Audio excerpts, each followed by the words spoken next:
भावांनो, सध्या मी ना घणसोली सिम्प्लेक्स मधल्या आहे ना या ग्राउंडवरती आलोय. आज आमच्या इथे मॅचेस आहेत. पण आहे ना माझं अर्ध्याहून जास्त बालपण ना या सिम्प्लेक्स मध्ये गेले. म्हणजे ना 5वी ते ना सेकंड इयर पर्यंत मी सिम्प्लेक्स मध्ये राहायला होतो. नंतर मी सेक्टर 1 मध्ये शिफ्ट झालो. त्यामुळे ना माझे लहानपणीचे सगळे मित्र आहेत ना सगळे सिम्प्लेक्स मधूनच आहेत. सो इथे ना आल्यानंतर आहे ना हेच ते ग्राउंड आहे की जिथे आम्ही ना लहानपणी ना खेळायचो. ह्या रस्त्यांवरती मजा मस्ती करत फिरायचो. तो ना आज इथं आल्यानंतर त्या जुन्या आठवणी आहेत ना नव्याने एकदम ताज्या झाल्या. सगळं आठवायला लागले ते मागचे दिवस.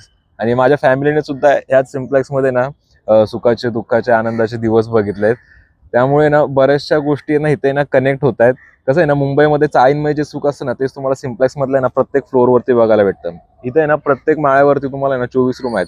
ही 24 कुटुंब आहेत ना एखादा सण सुद्धा असेल ना खूप सुखाने आनंदाने ना कोणताही सण सेलिब्रेट करतात. खूप मजा यायची त्या टायमिंगला. आणि आता तेच दिवस आहेत ना कुठेतरी ना कमी कमी होत चालले.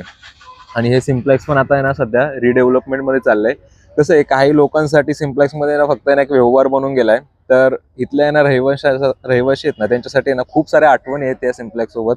त्यांचा अगदी ना तो जिव्हाळ्याचा विषय झालाय. काय ना जर तुम्ही सिम्प्लेक्स मधून असाल ना तर मी काय बोलतो ना ते तुम्हाला नक्की कळेल.